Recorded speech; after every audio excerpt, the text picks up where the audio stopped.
اور دوسرا اس وقت عالمی اسلام اور بالخصوص پاکستان کے خلاف دشمنان اسلام اپنے ناپاک منصوبوں میں مصروف عمل ہیں اور ان کی ناپاک سازشوں کو ناکام بنانے کے لیے علماء اہل سنت، مرکزی جماعت اہل سنت برطانیہ اور یورپ کے ساتھ جتنے علماء کرام مسلک ہیں ان کی خدمت عالیہ میں درخواست کی گئی تھی کہ وہ تشریف لا کر قوم کی جیسے کہ ہر آڑے وقت میں انہوں نے رہنمائی فرمائی، آج بھی اسی طرح اس رہنمائی کا حق ادا فرمائیں اور آج کے اس تقریب کے ذریعے قوم تک علماء کرام کے تاثرات جو ہیں پہنچائے جائیں۔ حضور قبلہ مفکر اسلام پیر طریقت سید عبدالقادر شاہ صاحب جیلانی الحسنی والحسینی کی خدمت عالیہ میں درخواست ہے کہ آپ چاہیں تو اس وقت جہاد کو مس ریپریزنٹ کیا جا رہا ہے، اس موضوع پہ خطاب فرمائیں، چاہیں تو علماء مشاہد کے کردار پہ جیسے چاہیں، جیسی آپ کی طبیعت ہو اس موضوع سے اپنے خطابِ ذیشان سے نوازیں۔ حضور قبلہ مفکر اسلام پیر طریقت سید عبدالقادر شاہ صاحب جیلانی۔ نعرہ تکبیر، نعرہ رسالت، نعرہ حیدری، نعرہ غوثیہ، قبلہ مفکر اسلام۔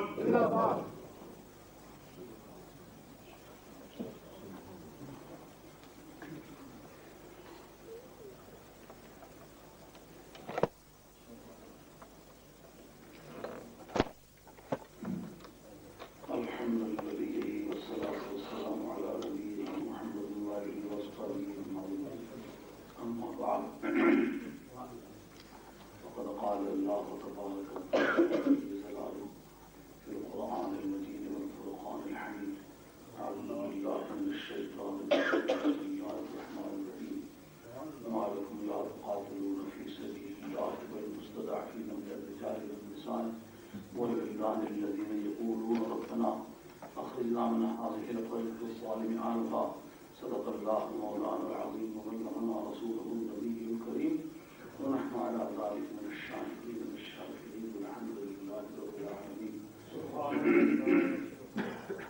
إن الله وملائكته يصلون على النبي يا أيها الذين آمنوا صلوا عليه وسلموا تسليما.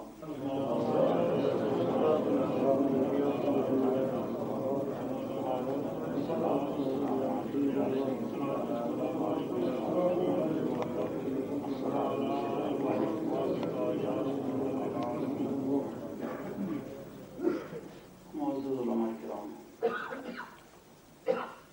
بالخصوص صدر جماعت اہل سنت اور بالخصوص صاحبزادہ محمد فضل کریم صاحب اور دیگر معزز علماء کرام اور صاحبزادہ خانہ کا سب آپ میرے لیے انتہائی قابل سے درمیان سب کا کفشبردار ہوں اور اس میں عزت محسوس کرتا ہوں۔ یہ کہنے میں کوئی نیاز مندی، کوئی تواضع کو کوئی دخل نہیں ہے، ایک سیدھی بات ہے کہ آپ لوگوں کے جوتے اٹھانے میں عزت محسوس کرتا ہوں اور میں سمجھتا ہوں آپ لوگ ایک ایسے قوم ہیں جو نبی پاک علیہ السلام کے مشن کی خدمت کر رہے ہیں اور آپ کی خدمت اتنی عزت والی ہے کہ جس راہ گزار سے آپ گزرے ہوں وہ راہ گزار عزت والی ہے اور اس کی تعظیم اللہ کے نزدیک انتہائی ضروری ہے اور میں بھی ان لوگوں میں سے ہوں جو آپ کی راہ گزاروں کو سلام کہتا ہوں۔ اس وقت مجھے یہ خیال تھا کہ یہ حج کے ایام ہیں اور مسلمان حج کی تیاریوں میں ہیں تو شاید حج کے موضوع کو گفتگو کرنے کا موقع ملے گا۔ بہرحال اس کا تو ایک ثانوی خیال تھا، میرا بنیادی خیال یہ تھا کہ میں ایک میٹنگ میں جا رہا ہوں جس میں علماء کرام کے احساسات اور ان کے نظریات اور ان کے موجودہ تقاضوں پر ان کی جو مفید آراء ہیں ان سے استفادہ کروں گا اور خصوصاً میرے جیسا آدمی کہ جو ٹی وی نہیں دیکھتا، اخبارات نہیں پڑھتا، تو یہ تو ایک ایسی ضروری چیز بن گئی ہوئی ہے جس کو اگر شریعت کے میزان پر تولا جائے تو جیسا ہمارے فقہا کہتے ہیں من لم یکن عالما بآل زمانہ فہو جاہل، جس کو کرنٹ افیئرس کا پتہ نہ ہو وہ جاہل ہوتا ہے۔ تو میں اپنی اس علمی کمزوری کو بہت بری طرح سے محسوس کرتا ہوں، لیکن قدرت کی بات ہے وقت نہیں بناتا کہ میں کبھی ٹی وی دیکھ سکوں یا اخبارات پڑھ سکوں۔ اس بارے میں ہمیں قاضی صاحب کی مجتہدانہ نظریات کا ہی ابتدا کرنا پڑتی ہے۔ تو اس وقت یہ جانیے کہ اس وقت جہاد کو مس ریپرزینٹ کیا جا رہا ہے، یہ مس انٹرپریٹ کیا جا رہا ہے، اس کا مجھے کوئی علم نہیں کہ کون آدمی جہاد کے بارے میں کیا نامناسب ترجمانی کر رہا ہے۔ البتہ یہ جو میری حقیق سمجھ میں ہے کہ جہاد کا کیا تصور ہے، جہاد کی ابتدا کن حالات میں ہوئی اور کون سا وہ وقت تھا جس وقت میں یہ حکم ہوا، تو میری حقیق اور معمولی سمجھ میں جو اس بارے میں آیت میرے ٹارگٹ میں آئی ہوئی ہے جو میں نے آپ کے سامنے پڑھی، گونا تمام حالت میں ہے لیکن اس میں مضمون بڑا مکمل ہے۔ قرآن مجید کہتا ہے مَا لَكُمْ لَا تُقَاتِلُونَ فِي سَبِيلِ اللَّهِ۔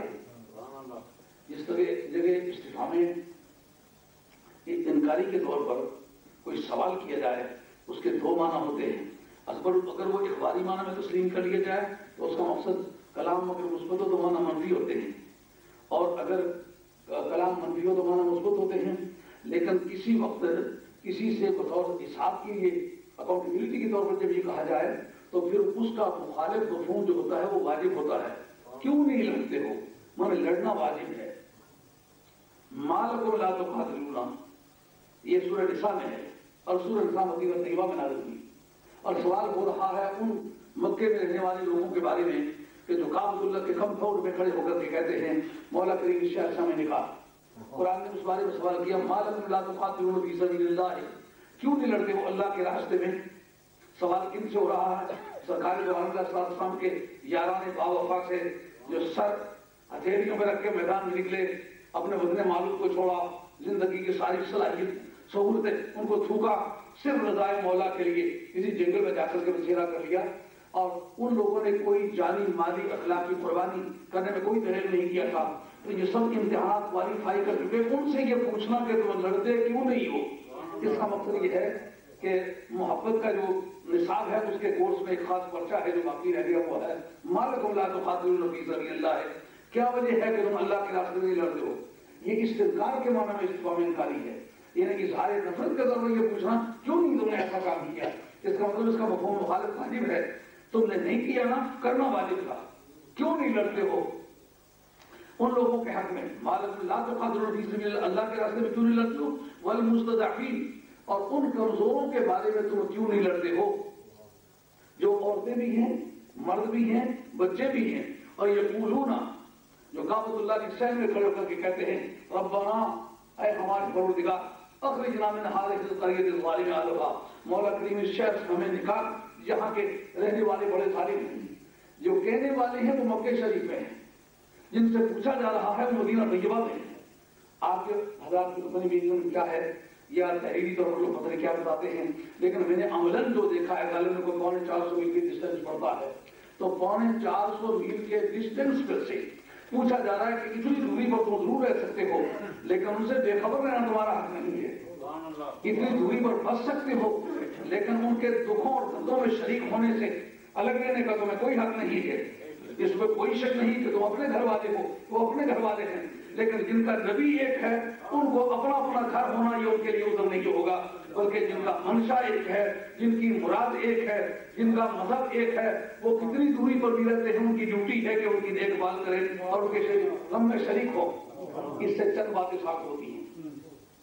پہلی بات تو یہ ثابت ہوتی ہے کہ جو کہنے والے تھے وہ کھڑے کہاں تھے؟ وہ کعبہ شریف میں کھڑے تھے، وہ کعبۃ اللہ کے کمپاؤنڈ میں کھڑے تھے، تو کعبہ شریف جانے کے لیے لوگ کروڑوں روپے خرچ کرتے ہیں، وہ یہ کیوں کہتے ہیں مولا کریم اس شہر سے ہمیں نکال؟ اس سے پتا چلا کہ دین کی روح وصل رسول ہے۔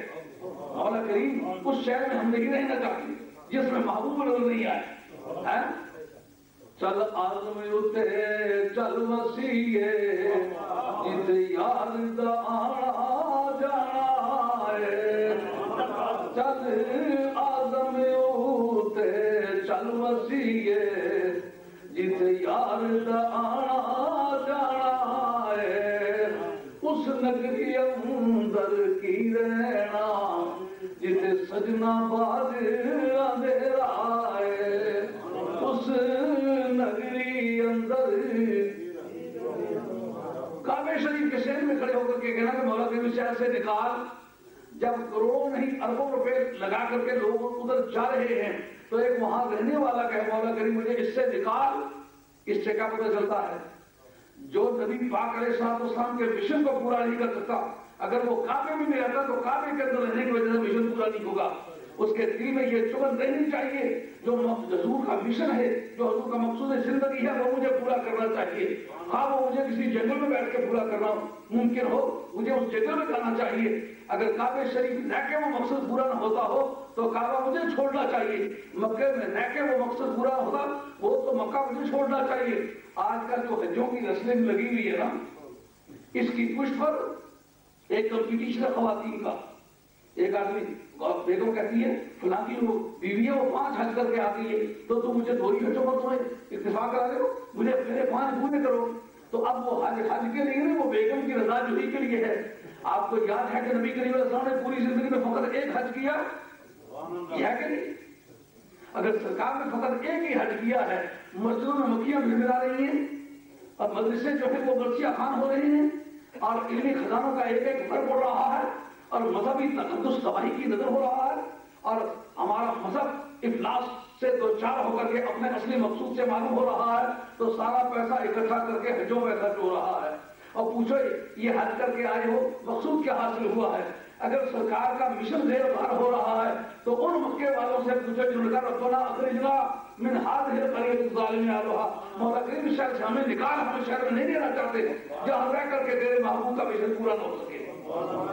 اس لیے مسلمانوں کو اس پر غور کرنا چاہیے۔ ایک مسئلہ تو یہ واضح ہوا، دوسرا یہ مسئلہ واضح ہوا کہ اتنے فاصلے پر سے پوچھنا کہ بتاؤ تم ان کے لیے لڑتے کیوں نہیں ہو؟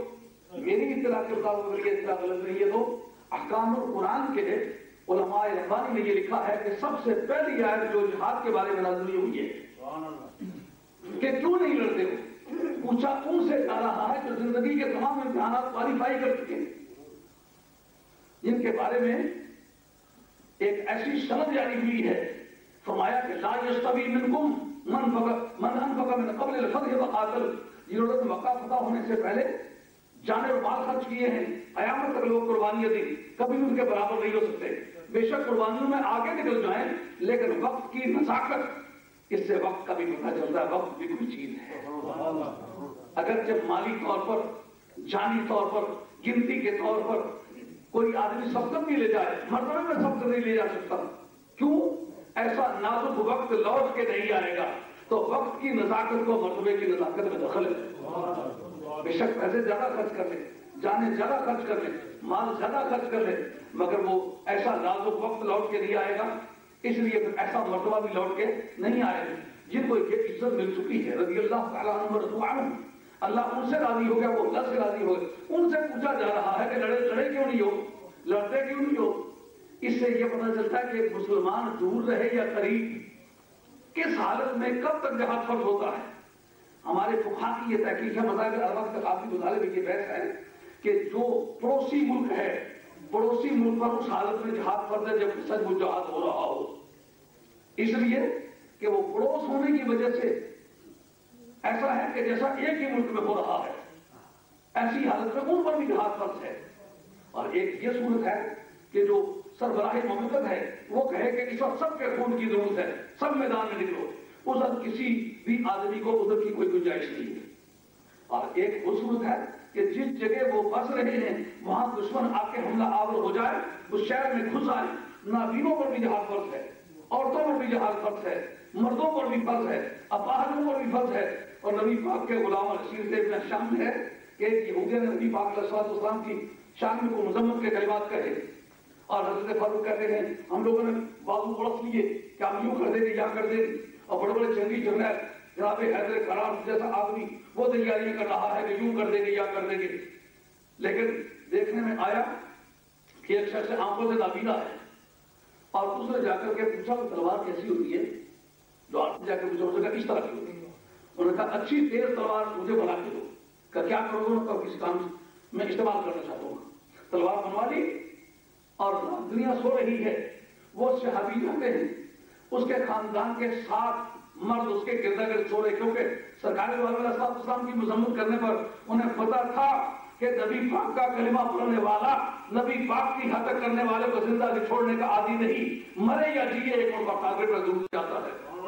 یہ شیر کا مزاج ہے، یہ کفر شیر کا مزاج ہے کہ جس جگہ سے ڈس کی آواز آئے، مرے یا جیے ٹارگیٹ پہ جاتا ہے۔ نبی پاک کا غلام آپ شیر ببر ہے، جس جگہ نبی پاک علیہ السلام کی شان کے خلاف کوئی آواز اٹھے، مرے یا جیے اس ٹارگیٹ پر ضرور جاتا ہے، جو بھی انجام آئے سنتا ہے۔ آخری بات مرنا ہوتا ہے جس کو مرنا قبول ہے۔ جو عشق گلی میں رہتے ہیں انہیں بورے بورے کہتے ہیں، پر جو تن من پیا پیوارے نہیں مکتی کا ڈھونگ چاہے کیوں، جو تن من پیا پیوارے نہیں مکتی کا ڈھونگ چاہے کیوں۔ اب یہ بات بڑی سمجھنے والی بات ہو گئی کہ ایک نابینا ہے وہ تلوار لے کے گیا ہے اور 7 مردوں کے دائرے میں سونے والی عورت ہے، پاس گئے اور جا کر کے اس کے پیٹ پر تلوار کی نوک رکھ کے اس کو الٹے ہو گئے اور ایک ہاتھ اس کے منہ پہ رکھ دیا، جب تک آخری سانس اس کا فارغ نہیں ہوا اس وقت تک انہوں نے نہ اپنا بیلنس لوز کیا نہ اس کا منہ چھوڑا۔ جب فارغ ہو چکی تو تلوار نکال کر اسی کے کپڑوں سے صاف کر کے باہر نکلے اور صبح کو اعلان کر دیا، اور کسی آدمی کو پوچھنے کی ضرورت نہیں، اس کو میں نے قتل کیا ہے، اب اس کے بدلے میں کوئی قتل کرنا چاہے تو پھر مجھے کرے۔ حضرت فاروق اعظم کہنے لگے دیکھو یارو عجیب آدمی ہے، بن آنکھوں کے انکھیارا، آنکھیں نہیں ہے مگر دیکھتا ہے۔ پر یہ بات ساری دنیا کے سمجھنے کی ہے، اور لوگوں نے دیکھن کارن ہوندے نین نبی نے، پر ماں بابوں دیکھن کارن لاڈ بولے وچ نے۔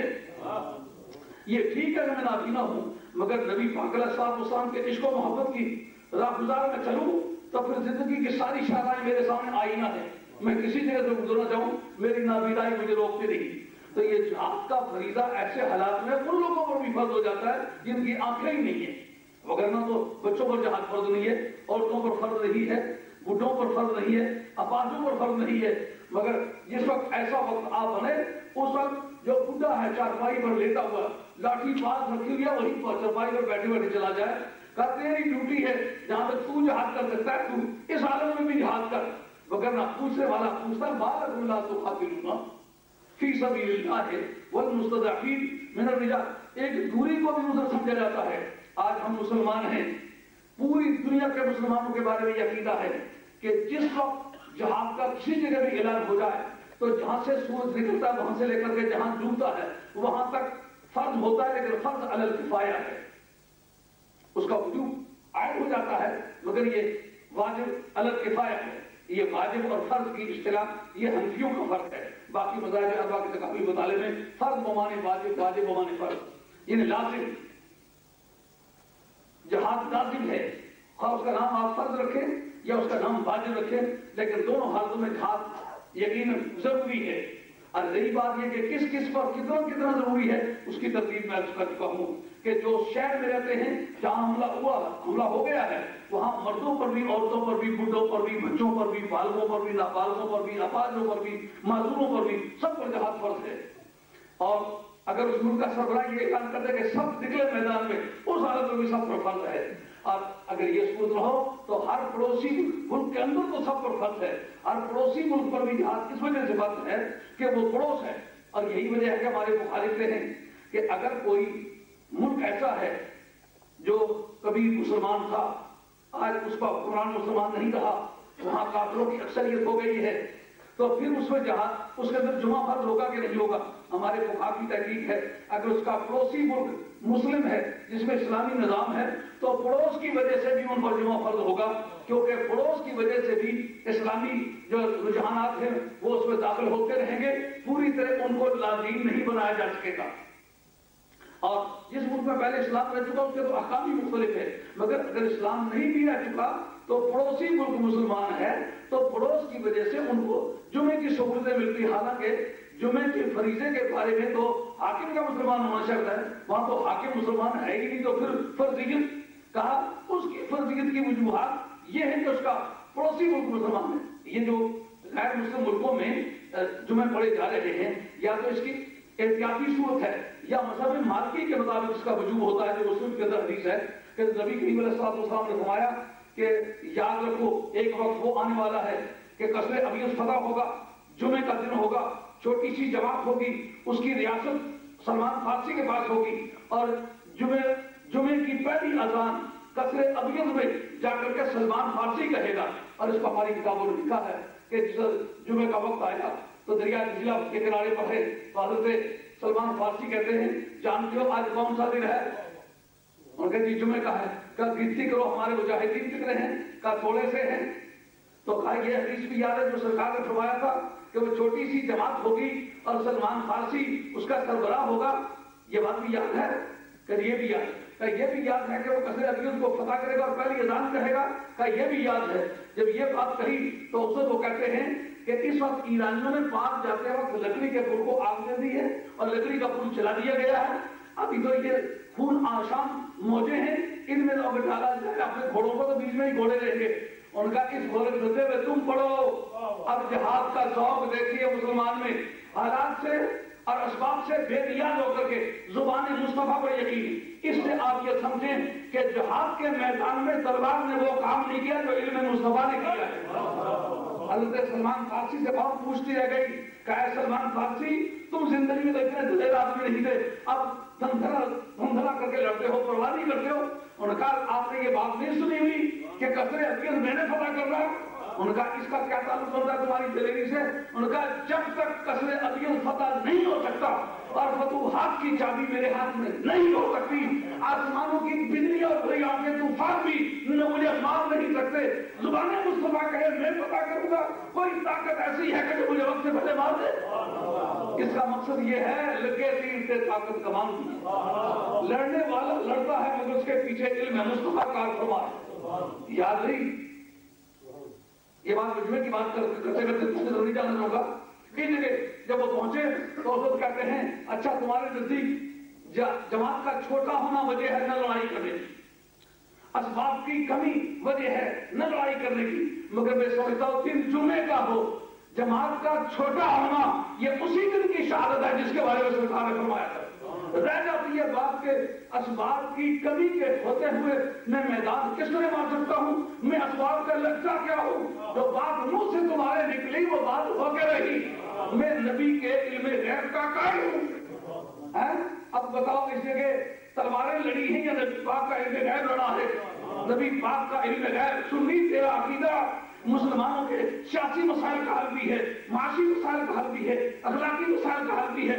اب بتائیے اس زبردست اور خون آشام موقع کے اقدامات کے پیچھے موٹیویٹ کرنے والی کا موٹیو کون سا ہے؟ وہ موٹیو ہے نبی پاک علیہ السلام کے کلیئر مائنڈ، علم غیب پر کامل یقین، کہا کہ یہ کبھی ہو سکتا ہے؟ سرکار فرمائے جمعے والے دن سلمان میدان مارے گا تو میدان مارنے سے پہلے مر جاؤں، زبان نبوت کی خطا یہ ہمارا عقیدہ نہیں ہے۔ ہم یہ عقیدہ نہیں رکھتے کہ سرکار نے جو بات کہی ہے وہ ٹل سکتی ہے، نہیں۔ اب گھوڑے لے مولا کا نام اور لے کر مولا کا نام تو گھوڑے کو دریا کے موجے میں ڈال دیا اور پیچھے 60 سواروں نے گھوڑے چھوڑ دیے۔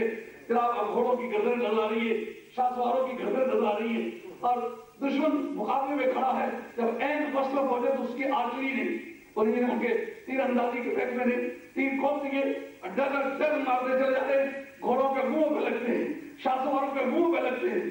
سلمان فارسی کی چھاتی میں تیر لگے، ہاتھ سے پکڑ کے ادھر کے بڑے بات پھر لگا، پھر ادھر کے بڑے اور کہتے گھبرانے کی کوئی بات نہیں، تینوں سامنے نہیں مرنا، وہ سب جب تک قصر فتح نہ کر لوں مر سکتا ہی نہیں ہوں۔ موت کی کیا توفیق اس وقت سے پیشتر میرے سین میں قدم رکھے، سرکار کہیں کہ میدان ماروں گا اور موت مجھے مار لے۔ درمیان میں جب پہنچے تو پوری دریا دجلہ کی سطح خون بھر کے بہی اور دوستوں نے کہا سلمان گھوڑوں کو واپس کرو، اس لیے کہ پار نہیں جا سکتے ہو، کہا طوفان غیر دیکھ کر جو اپنی کشتی موڑ لے وہ پار کب اتر سکا، جو حوصلہ تو چھوڑ دے، مرنا منظور ہے، پیچھے واپس نہیں آنا اور مر سکتا ہی نہیں ہو۔ سرکار کی زبان گواہ ہے۔ جب سامنے والے سائل بجا پہنچے تو دشمن کا حاضر مجانی پاگل لوگ آ گئے۔ حضرت سلمان فارسی کہتے ہیں جو ہی ہم اس سائل کی بلندی میں پہنچے تو دیکھا ایرانی سر میں پاؤں رکھ کر کے بھاگے، تتر بتر ہو گئے، اور کسی کو پتہ لگا کون تھا کدھر گیا. 250 برس کی عمر کے ہیر پھیر میں گھوڑے سے چھلانگ لگا کے نیچے آئے اور جاتے ہی ایک دھکا دیا اور ایک ہی دھکے سے قصر ابیض کا دروازہ توڑ دیا. آپ کو شاید یہ جان کے حیرت ہو کہ کسی نبی کے میلاد کی کوئی تاریخی یادگار اور ارہاس کوئی موجود نہیں ہے. اگر ارہاس کسی کے میلاد کا موجود ہے تو صرف سرکار کا. علامہ قسطلانی رحمۃ اللہ علیہ کی شرح لکھا امام زرقانی نے زرقانی شرح معلوم الدنیا کے اندر لکھا ہے کہ نبی پاک کے میلاد کے موقع پر جو درار پڑی تھی قصر ابیض میں وہ اب تک سلامت ہے. حالانکہ ہارون رشید اور محمود رشید کے زمانے میں جتنے ان کے چھوٹی چھوٹی کے طبقات کے باہرین ہیں انہوں نے اس پر زور مارا اور بتایا کہ اس کے نیچے اتنا دولت اور سرمایہ جمع ہے کہ اگر ایک مرتبہ اس قلعے کو پھاڑ لو تو اتنا نیچے سے سرمایہ لے کر سکتا ہے کہ قیامت تک تمہارے خاندان کی بھی کافی ہو سکتا ہے. تو انہوں نے اس وقت کے جدید ترین آلات استعمال کیے اس کو اکھاڑنے کے لیے. تو اکبر السلاطین آل الارض اس وقت کی سپر پاور ہے عباسیہ. تو عباسیہ نے اپنے تمام جو قلعہ شکن آلات سب استعمال کیے مگر اس کو توڑ نہ سکے. اور عباسیوں تم سے تو اس قلعے کی دیواریں جنگی آلات کے ذریعے سے بھی توڑی جا سکی. وہاں بھی رہتے مصطفیٰ تجھ پر قربان کہ 13 قدم پڑا ہے مکہ شریف میں اور شہنشاہ ایران کا میسوپوٹیمیا میں دریا ضلع اور دریا فرات کے درمیان میں دوابے میں وہ محل واقع ہے. تو پاؤں یہاں رکھنے سے درار وہاں پڑ گئی. اس کا مطلب یہ ہے کہ دنیا کے سب سے بڑے حکمران کے آلات ناکام ہو گئے اور میلاد مصطفیٰ کا دم لگا. اس نے اس کو پھاڑ کے رکھ دیا. وہ درار آج بھی پڑی ہوئی ہے. تو جس محل کے دیواروں کو توڑنے کے لیے دنیا کی سپر پاور کی صلاحیتیں ناکارہ ہو گئی اس کے دروازے کو 250 برس کا بوڑھا آدمی ایک دھکا مارے ٹکڑے کر کے چھوڑ دے اور باقی لوگ مصروف ہو گئے لوٹ گھسوٹ کرنے میں. سلمان فارسی نے کہا میں نے وہ سرکار کی بات پوری کری جو سرکار نے فرمایا تھا کہ قصر ابیض فتح ہوگا اور جمعے کا دن ہوگا اور پہلی اذان سلمان فارسی کہے گا. اس کو بنیاد بنا کے عبادیہ نے کہا کسی جگہ جمعے کا قیام شرط نہیں. مومن کا ملک ہو یا کافر کا ملک ہو جس جگہ مسلمان اکٹھے ہو جائیں جمعہ پڑھ سکتے ہیں. اس بنیاد پر چڑھ کے پہلی مرتبہ انہوں نے قصر ابیض کے مینار پر کھڑے ہو کر کے آذان فرمائی جس سے یہ پتہ چل گیا نبی پاک کے غلام جہاد کے عادی ہیں جہاد کا ذوق رکھتے ہیں جہاد کا عقیدہ رکھتے ہیں مگر جس جگہ جہاد کے اندر کسی پرومیننس کا امتیاز کا آپ تصور چاہیں اس جگہ آپ کو ماننا پڑے گا کہ اس کے پیچھے نبی پاک علیہ السلام کا انتخاب ہوا ہے. آپ کو یاد ہوگا کہ حضرت سراقہ بن مالک رضی اللہ تعالیٰ عنہ حضور کا پیچھا جب معراج کی رات انہوں نے کیا تو کافی دور دور کے بعد مدینہ طیبہ کے قریب انہیں جا پہنچے. اس جگہ جا کر کے سرکار کو روکنا چاہا. 3 مرتبہ سرکار نے حکم دیا نبی نے پکڑ لیا اور چوتھی مرتبہ پھر حملے کے ارادے سے کہتے اس وقت مرتبہ چھڑائیں تو پھر میں ایک مرتبہ کا پیچھا کروں. سرکار نے فرمایا تم اس وقت میری محنت سماجت کر رہے ہو کہ تمہاری جان چھڑائی جائے مگر اس وقت تمہاری نیت صاف نہیں. تم اصل میں مجھ پر اب بھی حملہ کرنا چاہتے ہو. اس کو امام قسطلانی رحمۃ اللہ نے معالم الدنیا کے اندر لکھا ہے اور دیگر ہمارے کتب سیر نے لکھا. عربی نے اس کو اپنے مدن کے اندر لکھا ہے اور دیگر معتبرات کے اندر یہ حدیث درج ہے. سرکار فرماتے ہیں اب بھی باب الاخبار عن الغیوب کے چیپٹر میں تقریباً تمام محدثین نے اس کا ذکر کیا ہے. امام غزالی نے رسالہ قرآن میں اس کا ذکر کیا. کہتے ہیں تو سمجھتا ہے کہ میں تیسری مرتبہ چھڑائے جانے پر حملہ کروں گا. یاد رکھ تو حملہ کرنے کی پوزیشن نہیں آنے والا. تو مجھے قتل کرنا چاہتا ہے اور میں تیرے بازو میں شہنشاہ ایران کے بازوؤں کے کنگن دیکھ رہا ہوں. تو سمجھتا تو مجھے مارے گا تو میں مسلمان ہوں. اب ذرا اندازہ کیجیے سرکار کا یہ ارشاد آپ کس نے کتنے نتیجے برآمد کیے.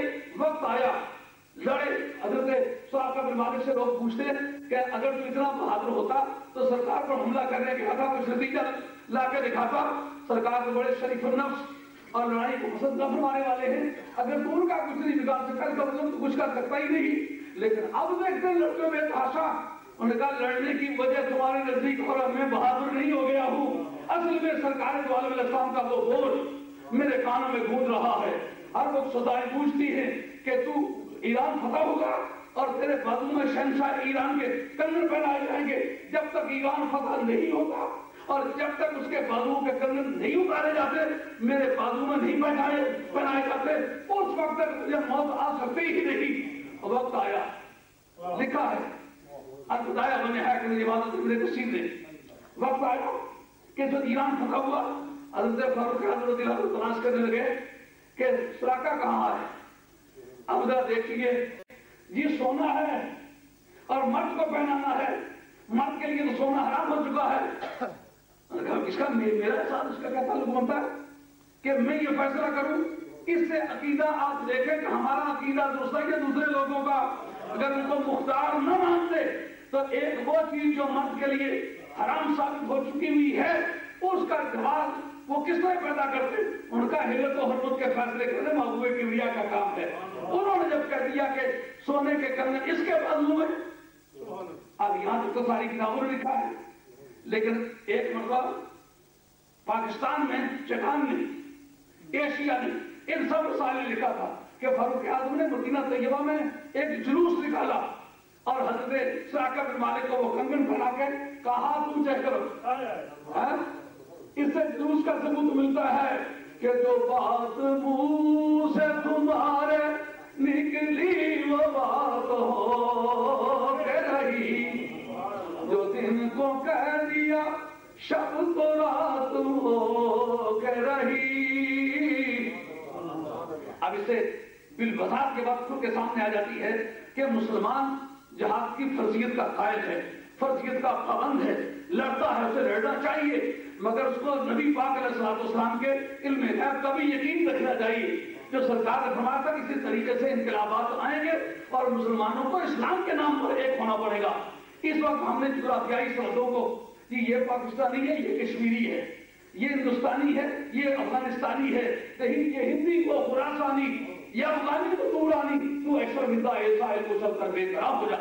جب تک اسلام کے نام پر اپنی دیواروں کو سیدھا نہیں کرو گے اس وقت تک چاہو کہ دنیا میں کامرانی کی زندگی گزار سکو, یہ ممکن نہیں ہوگا.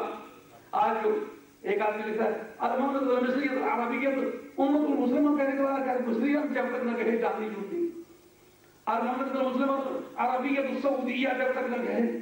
یہ تو وہ ٹائٹل تھے جو اسلام کے آنے سے پہلے بھی موجود تھے. اسلام نے وہ سارے ٹائٹل توڑ تاڑ کے ان کو ایک قوم بنایا اور اسلام کے نام پر بنایا. لیکن جس وقت یہ اسلام انتظاری کرتا رہ گیا, یہ دوبارہ قومیں وہی کچھ ہوگی جو پہلے ہو گئی تھی. نتیجہ کیا نکلا؟ کہاں سے چلے تھے کہاں آ گئے, جہاں سے چلے تھے وہاں آ گئے. جہاد کی پہلی بنیاد نبی پاک کا علم ہے. آپ کو پتا ہے کہ سب سے پہلی اور سب سے زیادہ کامیاب جنگ لڑی گئی بدر. مسلم شریف کے اندر حضرت انس کی روایت سے حدیث موجود ہے کہ نہیں, اگلے دن جنگ ہونے والی ہے اور رات کو سرکار دو علیہ السلام خوشی میں جا کے تو اعلان کرتے ہیں کہ یہ جگہ ہے جس جگہ ابو جہل گرے گا اور مرے گا, یہ وہ جگہ ہے عتبہ گرے گا اور مرے گا, یہ جگہ ہے جس پر ولید گرے گا. اگر اور کچھ نہیں تو 313 تو اس پر گواہ ہیں. اور بدری سارے اگر کسی چیز پر اکٹھے ہو جائیں تو امت کے اجماع میں کسی اور مولوی صاحب ضرورت رہ جاتی ہے. ان میں سے ایک شخص نے یہ جملہ بولا کہ یا رسول اللہ آپ کو کس نے بتائی, تو کل کی بات ہے.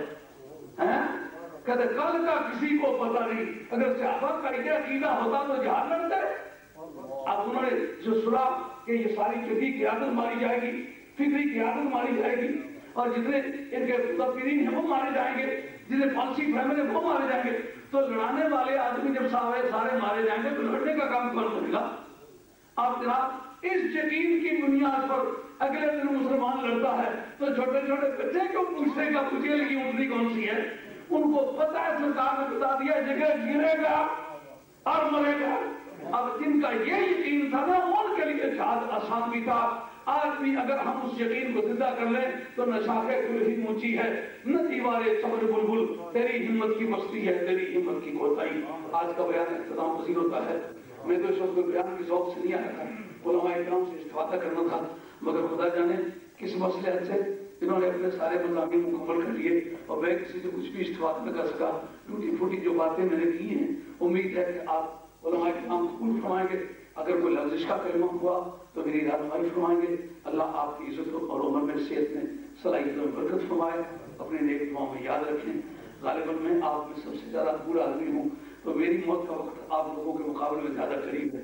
دعائیں کریں کہ اللہ تعالیٰ خاتموں سے دین پر کرے اور رسول خاتموں سے بچائے. وما علینا الا البلاغ المبین وآخر دعوانا الحمد للہ رب العالمین والصلاۃ والسلام علی رسول الکریم الحمد للہ رب العالمین.